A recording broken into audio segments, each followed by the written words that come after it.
कर्जत तालुक्यातील टाकवे गावात रस्त्याच्या वादातून 3 महिलांना मारहाण झाल्याचा गंभीर आरोप समोर आल्याने परिसरात खळबळ उडाली आहे। या प्रकरणात पोलिसांनी तक्रारीची दखल घेतली नसल्याचा आरोप पीडित कुटुंबियांनी केला असून योग्य कारवाई न झाल्यास कर्जत पोलीस ठाण्यावर मोर्चा काढण्याचा इशारा राष्ट्रवादी काँग्रेसचे जिल्हा युवक कार्याध्यक्ष युवराज अशोक सावंत यांनी दिला आहे। मिळालेल्या माहितीनुसार रंजना नामदेव घरात यांचे कुटुंब गेल्या 35 वर्षांपासून टाकवे परिसरात वास्तव्यास असून त्यांच्या घरासमोरील जागेतून अनेक वर्षांपासून 3 कुटुंबांची वहिवाट सुरू आहे। संबंधित जागेवर स्थानिक रहिवासी सिद्धेश काळोखे यांनी दगडी बांधकाम करून रस्ता बंद करण्याचा प्रयत्न केल्याचा आरोप आहे। याबाबत विचारणा करण्यासाठी गेलेल्या रंजना खरात यांना शिवीगाळ करून विटेने मारहाण केल्याचे सांगण्यात आले। त्यानंतर रामचंद्र काळोखे, रोशन काळोखे आणि सखाराम काळोखे यांनीही केल्याचा आरोप आहे। रंजना खरात यांना वाचवण्यासाठी पुढे आलेल्या हिराबाई खरात आणि ज्येष्ठ महिला महालाबाई खरात यांनाही मारहाण झाल्याचा दावा पीडित कुटुंबाने केला आहे। घटनेनंतर आरोपींकडून गंभीर धमक्या देण्यात आल्याचा आरोपही करण्यात आला आहे। भीतीच्या वातावरणामुळे कुटुंबातील सदस्यांना 2 दिवस गावाबाहेर राहावे लागल्याचे सांगण्यात आले। ते दिवशी ते इथं आले, मला आईवरनं शिवी दिली। बोलतो तुझी यायची गांठ डायरेक्ट बोलतो, बोलले मनाचा आई आहे तुम्हाला आई नाही का? बोलतो मना शिवी लागली ती। बोलले मना शिया नका देऊ, बोलले आपण असेल तर काही बघून घे। बोलले मला रस्ता पाहिजे म्हणले, बोलले मला लढणं बघाय। बोलले माझी जागा होती, मी अर्ध घर त्यांना मोडून दिलं तरी ते ऐकत नाही। ते बोलतो तुला मारीन म्हणतो, डायरेक्ट म्हणतो मारीन, मी जेल बघायला लागलं तरी चालेल मला म्हणतो, मी डायरेक्ट मारीन। डायरेक्ट घेऊन मारायला आला, टिपरी घेऊन आम्हाला मारायला आला। मी एकटी घरी होती इथे, माझा नवरा नव्हता, कोणी नव्हतं, सगळी लोक कामाला गेली आमची घरी। की एवढा नुसता येतो आईवरनं शिव देतो, बाकी बोलत सगळे नुसती घाण शिव देतो आम्हाला।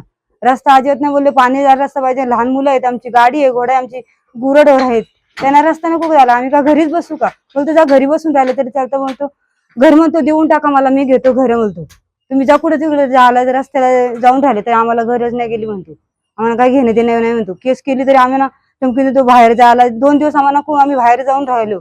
बोलतो आम्ही केस केलं तर जावं तो केस, त्याला पण बोलतो मी घाबरत नाही म्हणतो।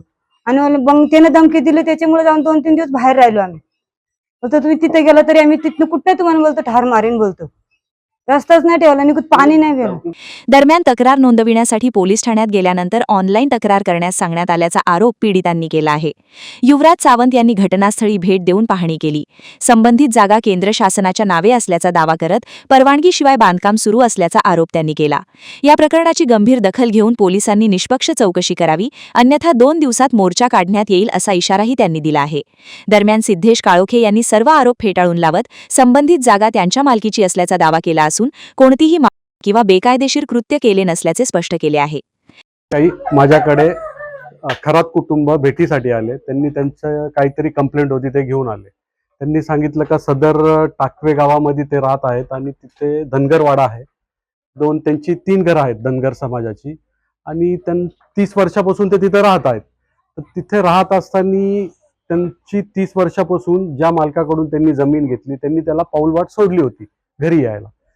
पण काही दिवसापूर्वी टाकवे गावातून रामचंद्र काळोखे आणि सिद्धेश काळोखे हे 2 इसमा येऊन त्यांनी तिथं मारहाण करून त्यांना धमकी देऊन तिथं बांधकाम चालू केलं असं त्यांचं म्हणणं आहे। आणि हे करत असताना त्यांच्या घरातून जेव्हा विरोध झाला तेव्हा त्यांच्या महिलांना मारहाण झाली। आज रायगडच्या SP महिला असताना जर कर्जत तालुक्यामध्ये कर्जत गावात टाकवे गावात जर अशी मारहाण महिलांना होत आहे तर याच्याबद्दल नक्कीच ही लाजिरवाणी गोष्ट आहे।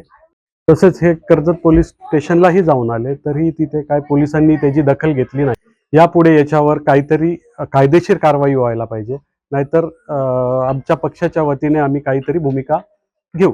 वादळवारा लाईव्हसाठी आनंद सकपाळ, कर्जत। नवी मुंबई व रायगड जिल्ह्यातील ताज्या बातम्या आणि घडामोडींसाठी सबस्क्राईब करा वादळवारा लाईव्ह चॅनल आणि दाबा बेल आयकॉन।